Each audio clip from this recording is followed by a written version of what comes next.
Hey everyone, and welcome to Almost Cancelled. I am Peter, that is Connor, and we are going to talk about Mindhunter Season 1, Episode 7. Full spoilers for the episode, as always. So, we teased a shoe killer last episode, and by shoe killer, I don't mean a man who kills shoes, although that would make for an interesting episode. Do you know what it should have been? It should have been kills with shoes. No. Gets the stilettos and stabs him through the eye. I mean, it could do that. I feel like, though, that would stain it, and he likes using it for other things afterwards. So maybe it's like No, that's true. there's enough substances on those shoes that'll show up in a black light. We don't need to add blood to the mix. And brain matter. Don't forget the brain matter. And brain matter. Yeah, they really leaned into this shoe thing. So they go to talk to this killer. Jerry Brudos is his name. And instantly he is very different to the ones we've interviewed so far, because as soon as he brings them in, he sits them down at another table. He's back to Holden and Bill, and it's very strange, and his attitude's very different. It's like, obviously the second guy we went to, he was again more kind of not aggressive, but very unwilling to talk. He wasn't talkative. He wasn't open to have the conversation.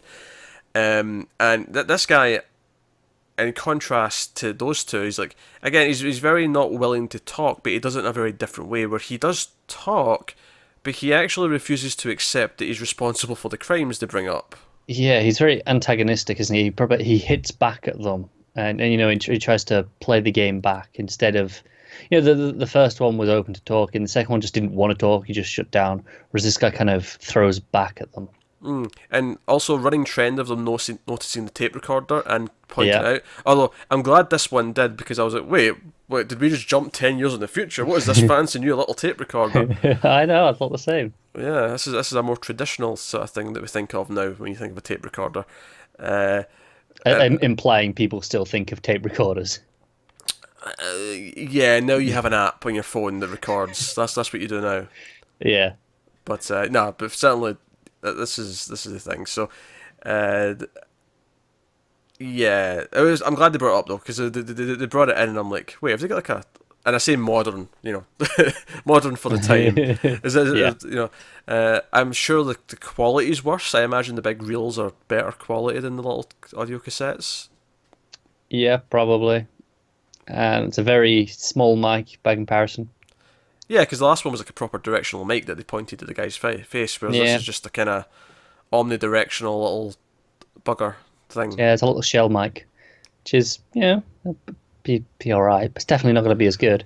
That's what they come to these reviews for, us discussing the mics that are being used for the recording of the interviews. Look, in our defence, we're not just bringing this up randomly for once. I mean, that does happen, but this time it was actually addressed. Yeah, so he's very antagonistic. He demands pizza and stuff, and they kind of say, no, we're not getting you that. But he's constantly pushing them. And interestingly enough, he basically ends the interview himself when Bill kind of gets antagonistic back. Bill's not willing, because they keep asking him all these questions. They're like, oh, no, I didn't do that. I didn't do this. And they start asking him about his parents. They ask him all these questions. They try to use Wendy's questionnaire. It's not happening. And Bill goes up to him and pulls out they've got the crime scene photos there. And he shows, look, hey, you took photos of these girls. There's you in the reflection. There's your face. That's you. And he still kind of just talks as if, no, he's not. My wife only divorced me to protect the children. I made a deal. I lied and said I did these things again to protect my wife and it was kids. really strange, because I think he accepts that he killed the second two victims. It's only the first one he refutes and says, no, they never found her body. I didn't do that. It seemed like he was almost refuting everything once they kept going, though. He kept talking as if, oh no, he's just here because he made a deal, because they drugged him. He kept saying he was coerced. He was forced to that's true. give these answers. So, no, he's constantly pushing them. But obviously he says something really interesting at the end, though. He mentions that, oh yeah, I bet you swallowed every line that Kemper gave you. And wait, could he have been talking to Kemper? Have they talked? And they look into it, and there's no evidence. There's no evidence to suggest that, because both of them get their, obviously, every communication's monitored. It's not like they're just allowed to call each other. But they claim that prisons are, word gets around, and how it would get around from prison to prison. I get one prison having the gossip going around. It's when prisoners gets transferred. Yeah, maybe. And they take all the gossip and pass all the stuff along. It's like a game of Chinese whispers almost. but it makes them wonder. But what's funny though is when we take all this to Wendy, she has a very different reaction because they initially go, "Wait a minute, this is going to mess up our results and what we're looking at." Where she's like, "No, them talking to each other could reveal some new things that we could never have gotten on our own." And also mentions, yeah, that might have felt like a waste of time, but we actually, what he didn't say also told us things. The fact that he was hiding certain things, the fact that he was doing these certain things, basically it tells us other things as well.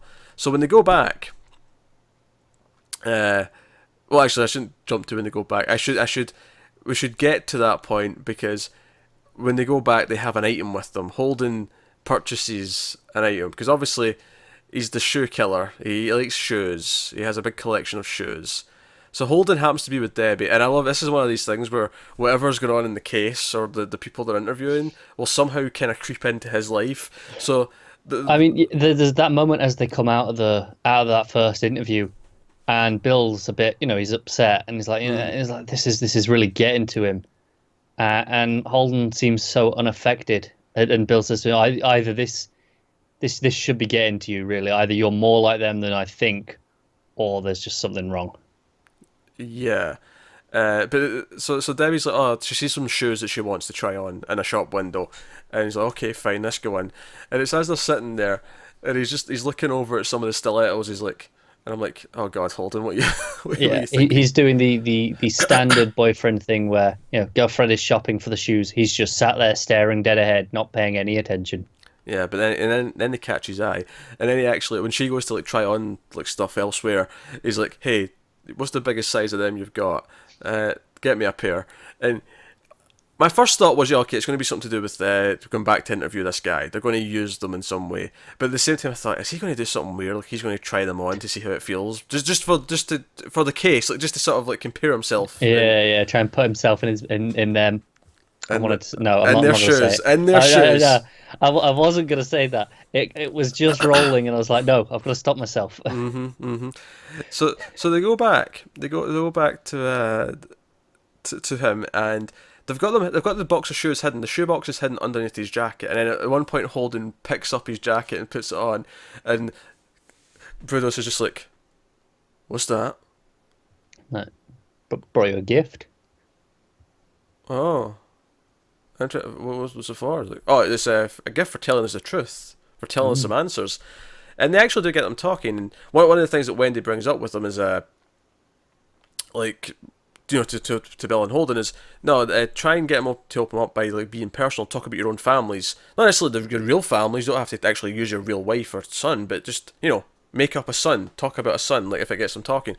And they get them, talking about how his mother he didn't want him to have the shoes. Like he found a pair of shoes when he was 5. That was when his like fetish started, and his mother like burned them in front of him. And it's this idea that was forbidden, and it created more of a lust for it because it was forbidden, and it kept going. He stole shoes from his teacher when he was in 1st grade, and that got a different reaction. She was more kind of like, oh, don't be silly, at least, but she didn't react the same way his mother did. Yeah, and obviously this idea of it being forbidden is something that comes up again later, especially with, we've talked about how Bill is getting a bit concerned about his son, and he's seeing all these things and he's wondering, is his son a bit strange? Should he be concerned? And obviously the stuff with things being forbidden is a big thing with his son later on. Yeah. That conversation gets very interesting, and of course it gets really weird and creepy at one point, because when he eventually gives him the shoes, like he talks for a bit, he's sort of examining them as he's talking about again his past and how he got there. But at one point he just walks, and I thought he was going to end the interview like he was done, like he wasn't happy with the interview anymore. And he walks over to another table in the corner of the room, and he clearly starts masturbating with the shoe. Yes. Yeah. And like Bill's reaction to this is like, you just got to do this here. Are you really? And then he's like, guard, Tony, whatever his name was, come here. Let's put an end to this right now. But it's surreal. He's so casual the way just like, I'm just gonna go over to this corner and have it off myself. You mind your business. I'll be over there. But yeah, so it's all this idea of the history and the idea of again, the mother's involved, like parents are involved in the story, in the backstory, and how he got there. but the idea of like it being forbidden sort of driving it even more, because that's the thing when they ask him like, oh, when did you first get this fetish? He's like, I always had it, fetish. Yeah. And obviously Bill, of course, tried to force answers out of me, tried to like prod his buttons, and like Wendy kind of pulls him up in this, like, this isn't about him, this is about you feeling insecure about your masculinity, because it affects you when he starts talking about all this. It bothers you, so you have to fight back and you get aggressive. And it's something he has to deal with, and you see it's taking a toll on him, because we get this whole extended section of the episode where Bill, he goes out on a date with his wife, and they're talking about their son, and she wants to get this special type of music therapy, which is a couple of towns over. It takes a bit of a drive, and it costs $45 per session, and it's a bit expensive, given the time period. And he's kind of against it. He's been very dismissive. He's like, oh, okay, I think he does need therapy, but there was someone recommended. But like, it's like, well, how long ago was this recommended? It's like, oh, it was a month ago. It's like, how am I only hearing about this now? And he's like, oh, I was hoping it wouldn't get this far. I was hoping it would be a phase and it would gloss over. Like, he was in denial, basically. Yeah, it's again, it comes down to his masculinity. That's a big theme for Bill. You mentioned it there with him being uncomfortable with the cross-dressing, and here it's the idea he's uncomfortable with the talking and the therapy in general. And he talks about, oh yeah, he'll happily spend way more than that on a golf club, but then he has a physical item. He's not happy to kind of just spend money without getting something physical that he can see in return. Yeah, because Wendy recommends he sees someone. Because it was a great moment actually at the end of this scene where she recommends that, where he looks at Holden, and Holden's got the big headphones on, and he's just listening to one of the tapes, and he's like, he's impenetrable. Doesn't even bother him. Look at him. He's just like there in his own little world, listening to his tapes. He's happy. But she's, because she's just like, oh, it's different. You don't have to be the good soldier anymore. You can go and talk. You can talk these things through. And even today, there's a stigma to this. Like, I know in the army and the police, there's a stigma if you need to go and see a therapist. Like, not everywhere, but certainly in the US, there's a stigma to it. I mean, I joked. I don't know if it was last episode or the one before, where where Holden was over at Bill's, and Holden tried talking to him, and Bill was like, "No, let's just get another drink." And I joked about how he just has to be the manly man.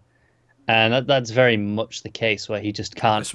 He can't fathom being anything else because it's just how he is. Yeah, and they have their dinner. On the drive home, she keeps trying to talk about it, and eventually he's just like, because she's like saying, "Oh, you're absent. You always want to go golfing. You're not quite there." And he's like, "Look, this is a heavy topic. I'm tired. Can we shelve this for tonight?" But you get the impression that he does that a lot, where he's like, "Oh, let's shelve it for tonight. We'll talk about it when it's more appropriate." Yeah. He probably does that a lot. But they get home, and I think it was neatly set up to have the babysitter actually, because they mention in passing at one point that the son is really good with her and with, I think, Julie was the name. And they get home, and sure enough, there's this girl sitting there, this teen girl, and she's Julie, and it comes and says, "Oh, I've got no change, so you get some extra," and he pulls out some money, and like, but she looks kind of disturbed, and I'm like, "Oh god, what did the kid do? The kid did something really nasty." I was the same. Like, what did the kid try and do something to her? Did the kid just do something really creepy, or what? Nancy kind of jumps to the same. She's like, what happened? Yeah, she can see that she's totally distraught about something, and it turns out, I mean, it was a bit more innocent than I think my mind went to. Yes, yeah. But basically, he had found one of his dad's crime scene photos somewhere, and it was just this, photo of one of the girls murdered, and not just that, casually under the bed. Yeah, just under the bed, and he's very appropriate in the way he apologizes. Like, "Oh, you shouldn't have seen this. I'm very sorry. I work with the FBI. This is a crime scene case." I think he wanted to make it clear that it was like, no, this isn't my picture. I didn't take this. just in case. But she's very uncomfortable. She's very awkward, and like trying to make her feel better. The wife's trying to make her feel better, but she's like, "Hey, I've been looking for an actual job for work experience, and I'm going to." And what I thought was funny is she mentions, "Oh, you've been with us for years," and I'm like, "Wait a minute, when did she start babysitting? If she's been working with you for years, she's like 16. She's been babysitting." Yeah, I mean, it's like 13 upwards is fine, isn't it? It's fine. No, it's fine to leave a kid like 13 at home alone. I don't know if I'd hire a 13-year-old to be a babysitter though. I don't think I would, but I think it's pretty common. Okay, all right, fair enough. I'm like, when did you start babysitting? When you were 9? We've had you for so long.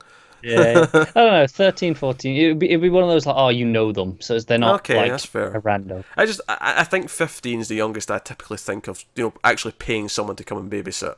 Yeah, I'm with you. But hey, either way, they like her. She's good with a kid, but this has creeped her out. She doesn't. She's Yeah. going for another job.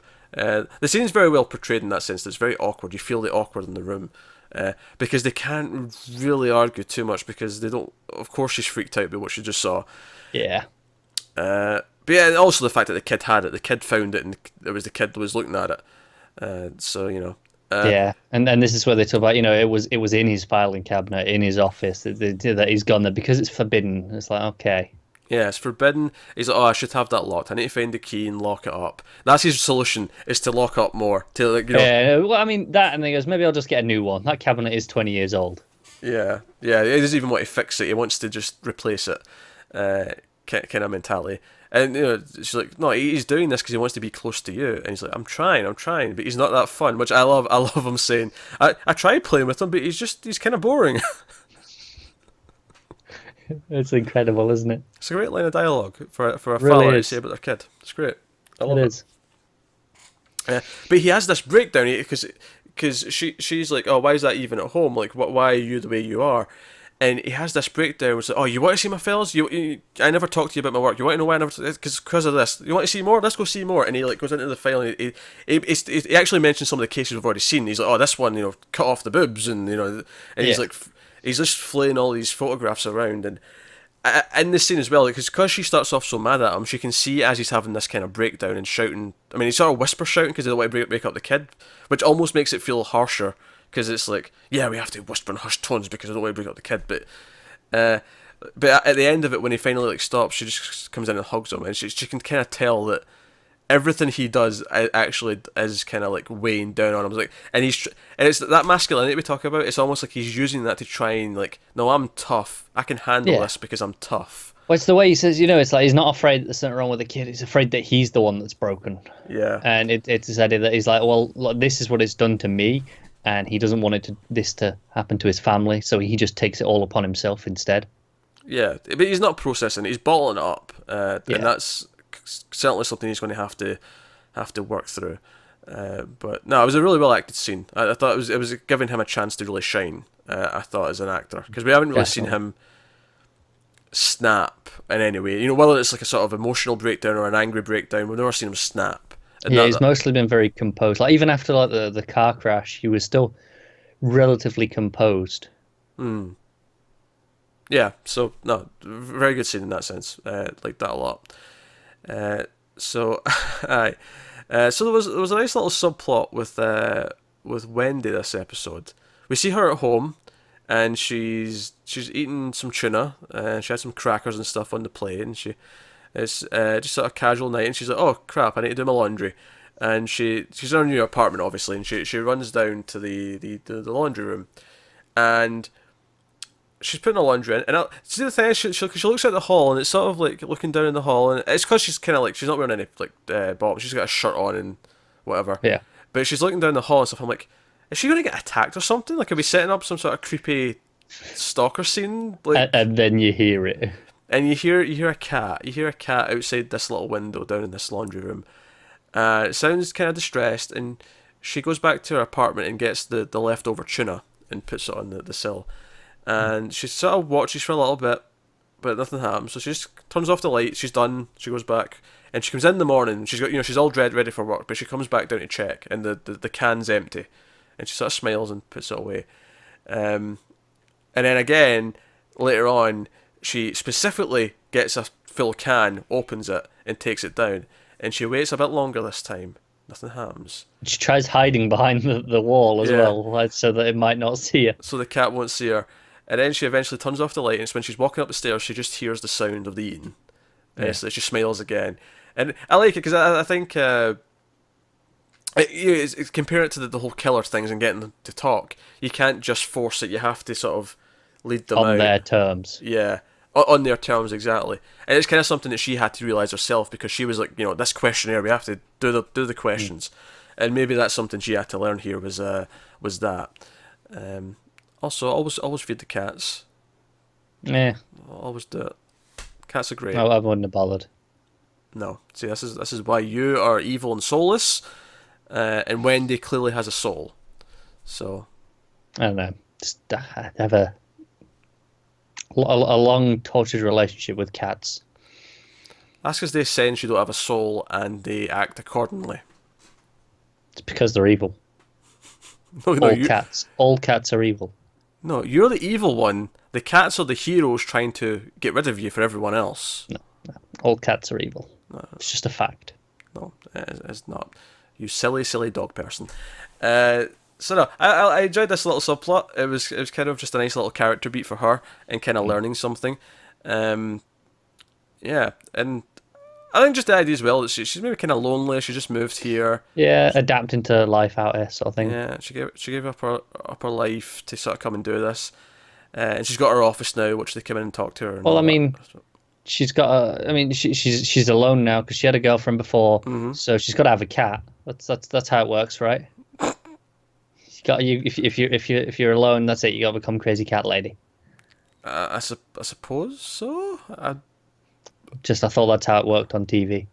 I guess. I've met many a couple with a cat, so I don't know how this works, but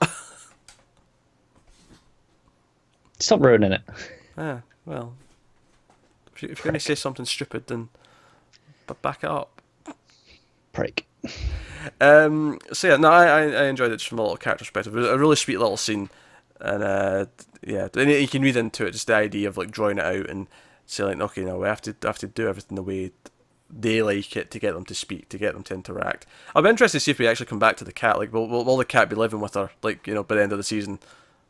Curious. Yeah, no, I see what you mean. I think it'll be interesting to read it if it comes back to the cat. Like, if it comes up again, it'll be interesting to see what the read is. Otherwise, it's just for this, you know, her learning is on their terms sort of thing. But it could go somewhere more with it. Because that was the thing. Because she actually applies that. She apologizes to Bill and says, Yeah. "Hey, I was kind of talking bullshit. You have to like kind of do it in their terms, and you have to get a little bit personal. You can't just, you know." Yeah, because Bill kind of comes in with this lot. We can be, you know, we can be personal and tell them these things, but we can't make things up because they'll know. You've got to be real, or we can be confrontational. We can't. It's one or the other. You can't lie to them. And that was the thing. Like she when she tried to lie to the cat and just hide, it didn't work. But when she actually left, it worked. So yeah, it is there.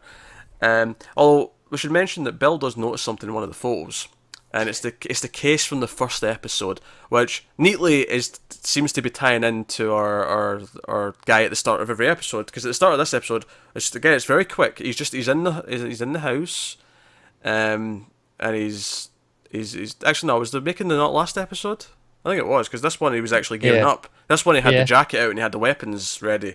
So it was last episode, but he was making a knot, and it was a very fancy knot. And that's what Bill notices. He phones the police guy from the first episode, and he's like, "Hey, this was a nautical knot. This was someone who knows how to tie, you know, proper knots, not just your typical."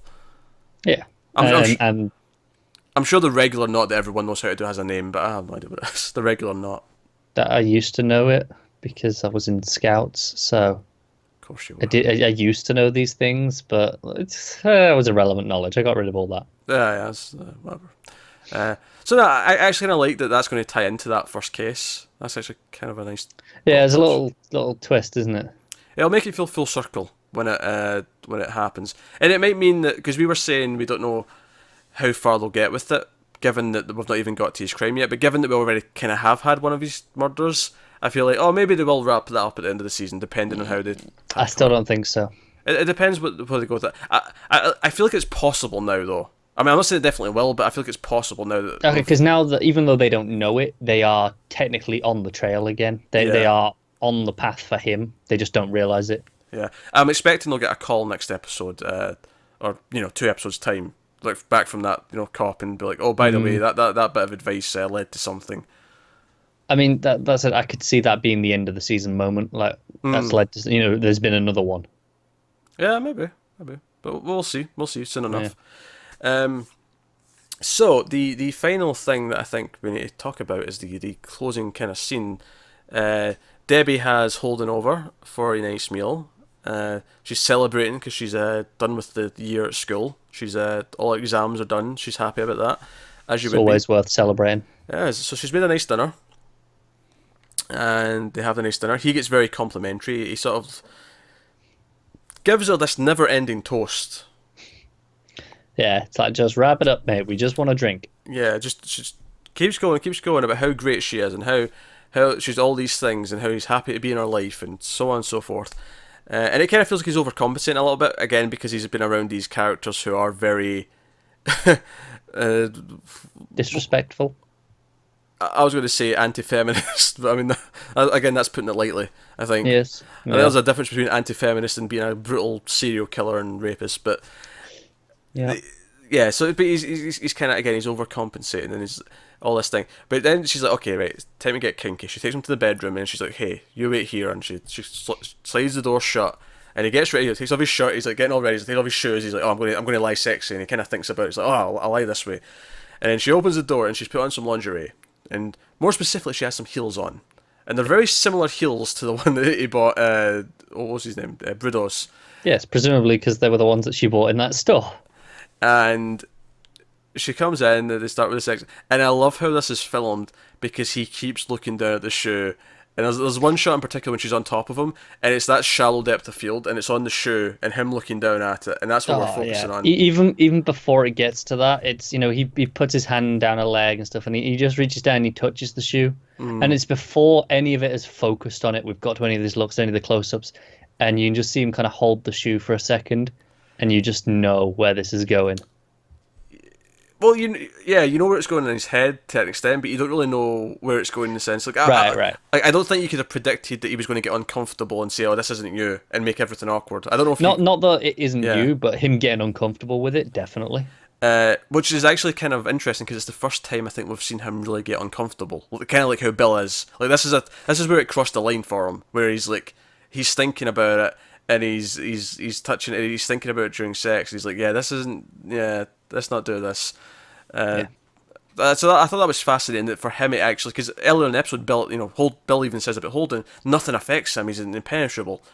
But no, this is kind of where it has affected him a little bit. Like he's creeped out because he's kind of focusing on it and he can't stop thinking about it. Even if it's just in those simple terms of how you just like, I don't know, like compared to say food, like. You see a really rotten apple, say. So for the next week, anytime you try and eat an apple, you can't get it out of your head. So you just don't want to, I've never understood that. I don't know. Okay, you're weird though, but other people think that way. I don't know. Maybe. I don't know. I mean, I've never done this, but let's say you walk in and your parents having sex. Maybe for the next couple of days, you're just not in the mood, right? Because when you think of sex, you'll think of that. That's pretty understandable. Right? Maybe more than a few days, maybe a week. Maybe you're just, Villa celibacy just for the next month. No, that's it. I'm good forever. I can, like, that kind of idea. Maybe if it's as simple as that, or maybe if it is a bit deeper, that's a bit more psychological, where it's really got under his skin, this idea of, like, how does a fetish start? How does a sexual preference become something? Because that's the conversation he has with Wendy earlier on. Like, where does that go? Like, how does it become something? And she's like, oh, maybe it's always there, but certainly it can be amplified by certain things. The idea it's forbidden, it makes it grow, that kind of thing. So, no, it's interesting. Because at one point they ask Brudos if like his mother wore heels, and he's like, nah, she never wore anything like that. It wasn't, it wasn't something like that. It wasn't this. But they also bring up, of course, we glossed over the fact that his mother wanted a girl. And they're like, oh, were you trying to like be what she wanted? And he's like, no, I never wanted to be a girl. I just liked heels. Yeah, I thought that one was a fair question. It was like, okay, so she wanted that, you're dressing up. Was that where it was going from? It's absolutely a fair question, but I think it maybe shows you some of the pitfalls where sometimes it is bullshit. Sometimes they're just like, no, it wasn't that. Like, yeah, like no. Like it was never that. And obviously he was spewing some bullshit of his own. But that one was like, no, I believe him. It was like, I don't think it was that. Yeah. It's like, it's almost like, you're trying to make it, apply it to some sort of thesis. And it's like, nah, sometimes it just isn't. Yeah, you get your anomalies. Yeah. So no. But again, parent troubles, again, noticing the tape recorder, making a comment about it. Yeah. these common themes. I'm not sure if the tape recorder one is supposed to be a common theme, but now that it's been pointed out, I can't help but notice it every time they mention it. Yeah, it keeps happening. Yeah. So no. I am fascinated to what the end game of the season is now, because we've got this more of an enigma. I think we're going to go back to Kemper, because they mentioned that they might go back and speak to him again for cross-referencing, sort of finding out more things, and I'm curious if we do get that. And I do appreciate as well that all the killers so far have felt very distinct. None of them I feel like they've had similar themes, sure, and things they can reference to each other, but they've all felt very different on a personality level. Yeah, and I think that's why it's so effective. As that's why the whole thing is they're hard to catch, is because up till this point they don't seem that they're similar at all. It doesn't seem like there's any trends that they can follow. They're just, no, these are all wildly different people. Whereas it's only when you really look into it that there is these underlying themes. Yeah, which is the whole point of the show, is to try. Right. But it means on a surface level, it's just enjoyable because you get all these different personalities. Yeah, you're not getting a repetition of this guy's just doing an impression of the other guy. Yeah, exactly. You're never getting that. Yeah, I'm still expecting them to eventually get to one who's just stone cold silent and takes ages to even talk.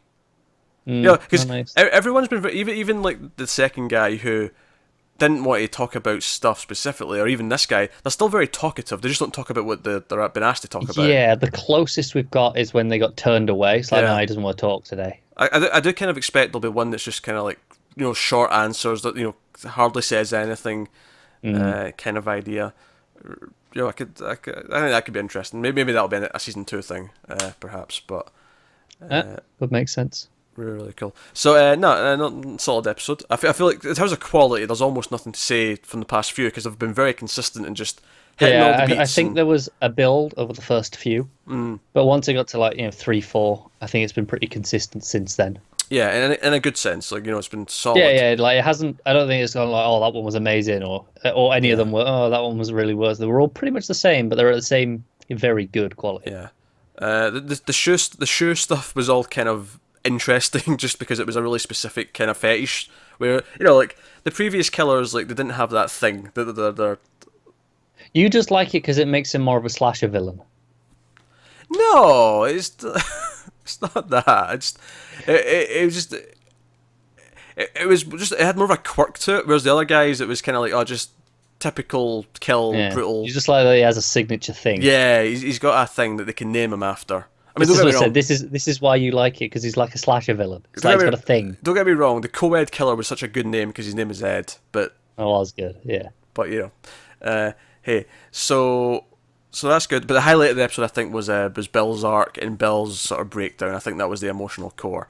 It's nice to get to that point. So there we go. So that is episode 7 of Mindhunter. We'll be back with episode 8 fairly soon, because we want to get this finished before Stranger Things hits on Friday. So we should be knocking these out. I'm getting concerned because every time I go on Netflix to watch this, Netflix actually does a countdown at the top of it for Stranger Things. It's just to the second.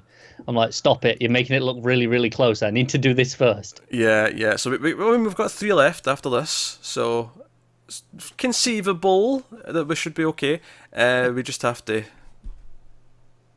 stay on target. Yeah, just stay on target. Yeah. So so we're back to episode 8. So let us know what you thought of this one in the comments below. Like, subscribe, all that stuff. Get us on Twitter at mailed_fuzz for channel updates. If you want to support the channel, head over to patreon.com/mailfuzztv. You can do that over there. But otherwise, that is us. So thank you once again for watching. Keep watching TV. Have you got any vanilla?